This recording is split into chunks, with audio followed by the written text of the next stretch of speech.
And joining us now, we have the tank archive himself, and the guy who wrote the book on the IS-2, Mr. Peter Samsonov. Peter, thank you so much for joining us. Thank you for having me. Now, the first thing I'd like to, clear the deck with is, how did you come to be Mr. Tank Archives? Certainly, you're an invaluable resource for anyone who loves tanks on Twitter and Facebook. It's quite a long story. I think it starts about 10 years ago in the World of Tanks forums. I'm sure some of your audience might remember the days when you had the debates raging about the stats of this tank or that. And Wargaming at the time was quite active on LiveJournal. Their researchers would be posting documents, basically everything that the actual stats of the tanks in World of Tanks was based on. And since I'm fluent in Russian and I wanted to win those internet arguments, I would translate them. And in those times, I don't know if it's changed since then, but the moderators would come in basically at any sign of disagreement or heated debate and just delete the entire thread and ban everyone. So which in is order always to a sound move, but yeah. Oh yeah. In order to avoid having to type up the same thing over and over and over again, I had the idea, okay, why don't I just put it like offsite somewhere on a blog and link to it. And it turns out that I wasn't the only person linking to it. Lots of other people found what I was doing interesting and decided to use it in, their own internet arguments. And as the years went by, I think the historical forum of World of Tanks is long gone. I don't know about War Thunder or any other other models that are available. I'm sure there's no shortage of, sometimes I see them in my referrals, like Steel Division or Company of Heroes, all of these game boards where people have to debate about tank stats. It's very useful to them. And since then, I would get referrals or citations from actual researchers. Like I think the first one in 2015 was Zaloga in Armour Champion, I think it was. Cited some of my works, and I guess that was the beginning of going legit. I mean, once the logo's citing you, you're really in and deep, aren't you? Yeah. Shortly after that, I started writing my own articles. I wrote some magazine articles in the now defunct Armour Journal. I wrote articles for quite a few years for Warspot, which was Wargaming's military history spinoff. Both for the Russian version of the website and the English language version of the website, which is now sadly gone. And then a couple of podcasts here and there. I started my own YouTube channel. I was actually invited to write a book, my first book in 2000 and early 2019, I think it was. And I thought, I can't possibly write a book. It would be too hard. But then the publisher said, oh, it's only going to be 22,000 words. I think the limit was 20,000 words, 80 pictures. And I thought that's more or less 10 articles. And I was putting out, I think, about an article every 3 or 4 weeks at that point. And I thought, well, if I just write books instead of articles, I can get a book out by the end of the year. And then it happened. And of course, before I finished writing my first book, I had an idea for my second and third and fourth and so on. So it never ends. And before I knew it, 10 years have gone by. Tank Archives is this, I guess, recognizable brand, if you want to call it that. Yeah, I definitely did not expect this to happen 10 years ago when I just started out, but here we are. Do you think part of the appeal for your writing is being able to translate from the original Russian tank doctrine books and being able to say you've got a niche in the market saying, look, this is what they actually wrote back in the 1930s and 40s about how to use their tanks and how to deploy them and so forth, rather than having to rely on translations that may or may not be accurate? Yeah, that was a big part of it. So unfortunately, it takes a while. Just as, a tank comes out of a factory, it'll be 3 or 4 months before it gets to the front lines. If a document is made publicly available, it'll take years and years before it enters, common knowledge, before historians get their hands on it and can place it into proper context and analyze it. Because really the key is something, and this has happened to me many times, where I go across a document and it's just, okay, pointless, who cares? I don't, some report from some pointless brigade in the middle of nowhere saying, okay, they have 10 T-34s, fine, I don't care. Years later, I go, hold on, this brigade is actually somewhere very interesting, and the fact that they even have any T-34s at all is very important. It's all about context. And you need to find the people who would make use of these documents and connect them to these documents. And that's where I come in. Unfortunately, I'm only one person, and I can only do so much. Yeah, but that's definitely this kind of multiple, speaking multiple languages is very useful. When I wrote articles for Wargaming, a lot of them were based on Canadian archives and British archives and American archives, because I would say more Russians speak English than English, or English speakers also speak Russian. But yes, that kind of ticket across the language barrier is very, very valuable. But it's only one cog in the machine of history. And what got you into enjoying tanks, I guess? Was it just World of Tanks, or was there some other something before then? I was interested in tanks before World of Tanks, but sort of on a background level. I grew up, so interestingly enough, most of my family is served in the Navy, not in the land forces. But I grew up in Moscow, where there's precious few naval bases. But every so often we go to some museum where there were, of course, row upon row upon row of tanks. And some of these museums, you could, either during official events or because there wasn't really that much supervision in the 90s, you could climb into the tanks, you could climb on the tanks. I was actually inside a Tiger at the Lenino-Snigiri Museum in the 90s, when you could get away with that sort of thing. So I suppose that's where my love of tanks grew. And World of Tanks. Sorry, Peter, can I ask, were you 10 years old when you started climbing on tanks? Thereabouts. It's a through line we're getting with a lot of our guests. There's a very bad, very blurry Polaroid of me, I think, about that age enough of a Sherman. I have it somewhere, but yeah, this is definitely something that I was a fan of from a very early age. Nice one. I mean, I'm constantly frustrated by the way that Soviets, or no, let's just say it's Russian, because the issue is Russians rather than Soviets. Russian equipment and technical prowess is constantly downgraded in the West, and I think it's part of the whole bringing the Nazis into the Western military-industrial complex in the 1950s. But yeah, and then just taking everything that the German generals said as gospel.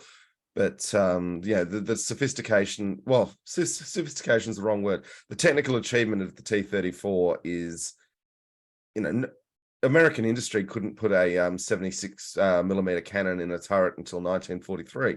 How do you deal with that? Prejudice is probably the right word against all things Russian. It's definitely a slow grind. I would say the kind of people who are interested in tank history on, more than just a general level, they would be the ones reading Zaloga. They would be the ones reading, there's actually some pretty good translations of Russian authors available these days. Kavalerchik, Barazinsky, Pashaluk. A lot of my work is based on his work.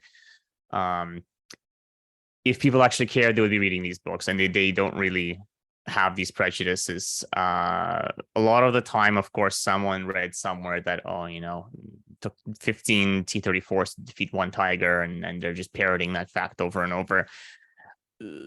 I would say that those people are just, trying to convince them is like screaming into the void. When I was younger and I had more spare time, to 10, 10, 15 years ago, I would try and convince them. Since then, I've decided that it's impossible to convince everyone, and unfortunately, some people will continue to believe these Cold War era myths, for their entire lives, and there's nothing I can do to change that. Well, I mean, there's a bit you can do, and you do it. I mean, let's talk about your most recent book. Even as tank podcasters, which doesn't make us experts or historians, but we're certainly enthusiasts. We said, okay, let's do IS-2. We knew the tank existed, so we sat down to do the episode, and we started researching the tank. And 122 millimeter gun, ferociously thick armor, very mobile, relatively light tank. If actual and also a huge track record of performance, this thing fought King Tigers and won, and yet almost unknown, whereas the Tiger is still going up on teenage boys' bedroom walls to this day. So I mean, I guess you're the guy who wrote the book. Tell us a bit about your journey through the IS-2. Sure. So the reason why I even wrote a book in the first place is because very little information is available on it. Bernard Cast, who is better known probably as Military History Visualized, he started this military history group, the publisher. So I don't know if we have video, but this is the cover of the book. We'll put video on the YouTube version. Yep. All right. Awesome. But yeah, so Bernard Cast, he did a video on the IS-2. And we usually, whenever he uses any of my sources, he usually shoot me a link and kind of say, hey, can you look over this? And so I knew what he was doing, his IS-2 video, but he was actually disappointed generally with the amount of English language or German language sources available on the tank. And so, of course, what do you do when there aren't any good books out there? You write your own or get me to write it for you. So they published a couple of books through the military history group. I think this is the first third-party one that went out through that. But the idea was kind of the same thing that I was doing with my other books.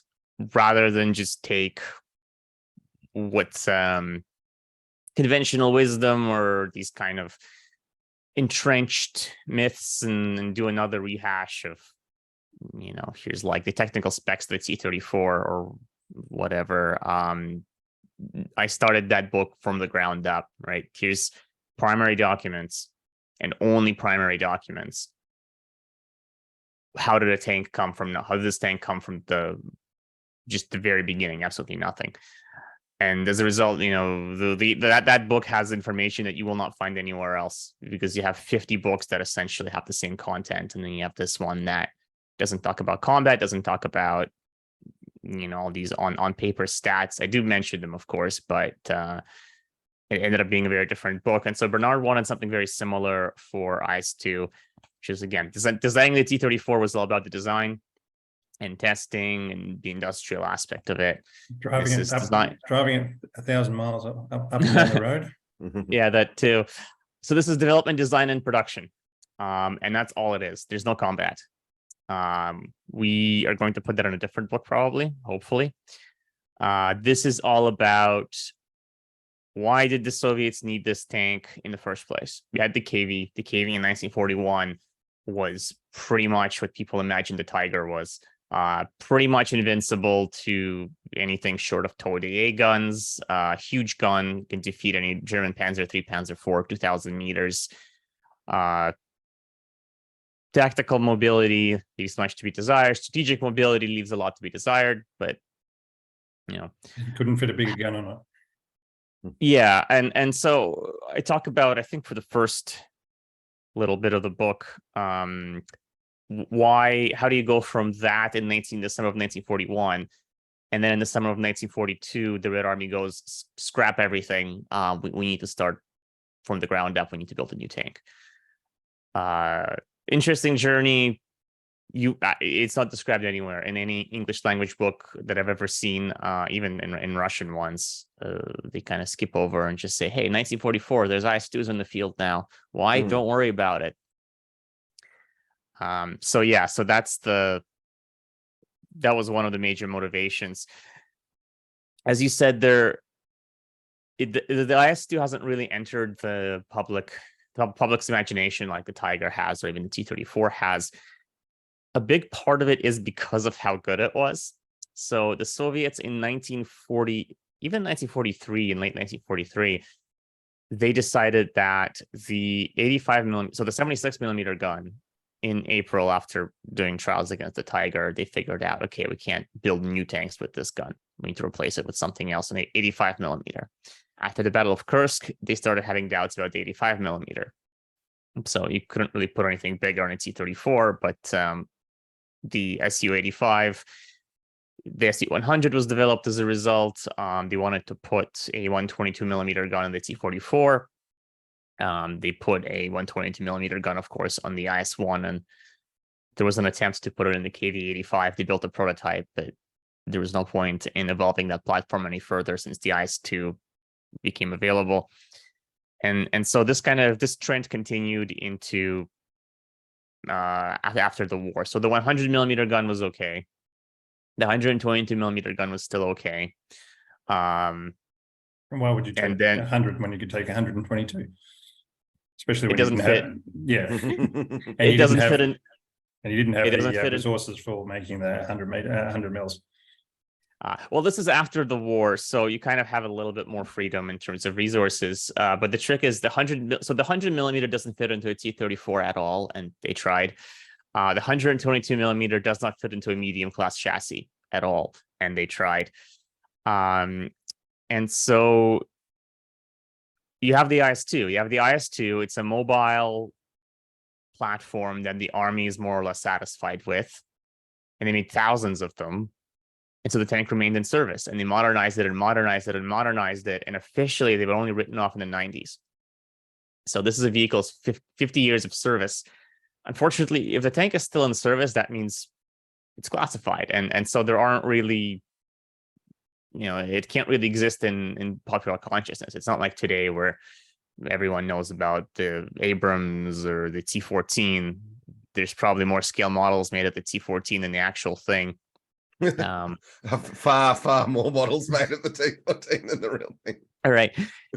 Before this kind of mass media phenomenon, you couldn't really find a lot out about classified vehicles. Like I have a scan of the IS-2 post-war manual, and it's just called heavy tank. It doesn't even say the name. That's how classified it is. Well, is that because they're taking away the Joseph Stalin part of it and just saying, is that a bit of reclassification of doublespeak? That was the late 40s. So Stalin was still alive. But yes, interesting aside, they switched from calling the IS-8, they switched it to T-10, I think even before Stalin died. So there's definitely this sort of political readiness when it came to the heavy tank designers. The medium tank designers just gave the tanks numbers and didn't care. So it seems to have worked anyway. That's an interesting point you make, though, that the long service life of the vehicle led to more secrecy around it than say the German vehicles, which all exited service in 1945. Yeah, and I don't think the Western militaries got their hands on an IS-2. They found like a gun, I think a D-25 in the rubble in Berlin, and I don't know if any were captured in Korea, but there was no availability of good information on it. And even with the T-34, there was one captured in Korea, and they had an opportunity to study it at Aberdeen, and the British had an opportunity to study it as well. But see how many Cold War era myths there are about this tank. So in order to establish good base of sources and a good base of information, you need to have not just one tank, but a lot of tanks. And you need to have the documents behind the tanks be publicly available. And of course, in the USSR, that's not going to be the case. So it's only in the 90s that this information came to light. And I have a couple of Soviet era, Glasnost era books on armor development, and there's barely anything. Like the IS-2 is, even in the book written by the staff of the Kirov factory who developed the IS-2, maybe 90% of the book is about how great the KV-1 is and how much the T-34 sucks. They definitely like there's this big not invented here syndrome in Soviet weapons manufacturing, where tanks produced by your factory are great and perfect, and tanks produced by everyone else suck. That's not unique to the internet. But yeah, even this book that was extolling the virtues of the Kirov factory's output gives very few specifics about the IS-2. And this was written in the 80s when, this was hardly top of the line model. The kind of political restrictions, censorship restrictions of the Soviet era were starting to slip. And even then, very little information was made public about the tank. This is interesting because the Soviets sent a significant number of their tanks to the Americans and the British to try and encourage them to make better tanks to send back to the Soviets under Lend-Lease. Are you saying that the really good stuff they didn't send? There was a big delay in terms of what they would send for study. So the tanks that sent to the UK, this was summer of 1943 that they were sent out. This was a T-34 with the small turrets, the low turrets, which was like 1942 design, really. And the KV-1, and they sent the KV-1, which wasn't even in production at the time. The KV-1S was in production, and then even that was being phased out in favor of the IS later that year. So the tanks that they were sending, they weren't the latest and greatest, and this wasn't because of any kind of machinations or sabotage or anything. It takes a while for these processes to complete. And then the British would only go to analyze the T-34 by like 1944. They ran some trials on these tanks, and this is the most they had to work with. But even in the British reports, I wrote an article on the T-34 in the UK, and I have these documents somewhere, but they're writing, we're seeing the tanks that we're seeing, that our attachés are seeing on the Eastern Front, they're not the kind that we have here. They're very different. So it's just, it takes a very long time. No IS-2s were sent. I don't even know if the British requested any. Because they started asking for T-34s since like November 1941, basically, as soon as they found out about them. And it took a very long time to get permission for the tanks to actually be shipped. I can only imagine what they would say, if they say, "Hey, can you send us an IS-2 tank?" On the other hand, the Americans were happy to send a Pershing to the USSR in 1945. Although I don't know how much learnings came out of it, because they considered the tank, this is a tank with a massive heavy tank, but the armament and armor of a medium. What can you really do with it? Fair enough. While we've got you, one thing that I'm nibbling at the edges of is the number of women in the Soviet tank corps in World War II, and I've seen people try and downplay it to being no more than the number who won the Order of the Red Star, or were actually mentioned in dispatches. But it seems that number, I feel like that number's lowballed to literally only reflect the ones who won major medals. Do you have much data on that in the Russian sources?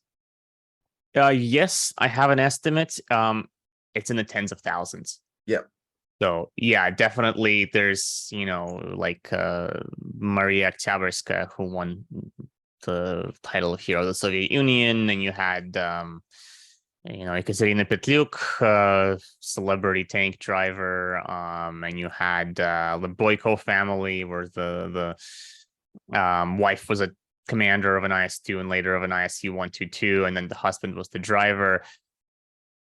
But then you have, for each dashing officer who's up there commanding a tank, commanding a battalion, commanding a regiment, you have just thousands of people who come in to their equivalent of, a 9 to 5, right? And they're stacking papers in a headquarters somewhere, or they're refueling the tanks, they're bashing the track pins, swapping out radios. You're not going to read about these people. That's just, unless it's some kind of very specific, narrow study of one specific unit or what women were doing in the Red Army during the war. It's not terribly interesting to share award orders that say, this person did their job for 4 years and just never really excelled at. I mean, not even excelled, but never really stepped outside of it. There's an award order that I have that I found. I never bothered translating it because it's so boring. But it's interesting because it's so boring. Where this guy was an assistant tractor driver, and he started the war as an assistant tractor driver, and he ended the war as an assistant tractor driver. He never got promoted. He never got anything. They gave him the Fort Courage medal by the end, and the award order was just like, yeah, I don't know. This guy drove for 20,000 kilometers in his tractor. All right, and that's what most people in the Army would be doing. They would be just doing their job day in and day out, and they don't really have Hollywood-worthy stories like these people that you read about. Yeah, I mean, for everyone in a war who's in at the pointy end of a fighting regiment, there's many others who sit on an island with an anti-aircraft gun and never see anything fly over. So that's and as we get older, that seems like a more and more attractive option. When you're young, it's like, no, I want to be in the middle of the. There is definitely, when you read about the Far East Front and the Transbaikal Front, when they were sitting across the border staring into the barrels of Japanese guns for 4 years, and they're raring to go. They're itching for some action. They're upgrading their BT-7s and their T-38s with scrap armor that they can get their hands on. And then May of 1945 hits, and all these people from Europe start arriving with their shiny new tanks, and those are the ones going into battle, and not them. Yeah. And was a little bit of, they were a little bitter about that. At the same time, they got to have grandchildren, so it's swings and roundabouts. Okay, Peter, thank you so much. I just want you to know I was at quite a good party last night, and a young woman asked me if I wanted any pingers, and I had to say no. I'm interviewing Peter Samsonov in 8 hours, so. Did she know who I was?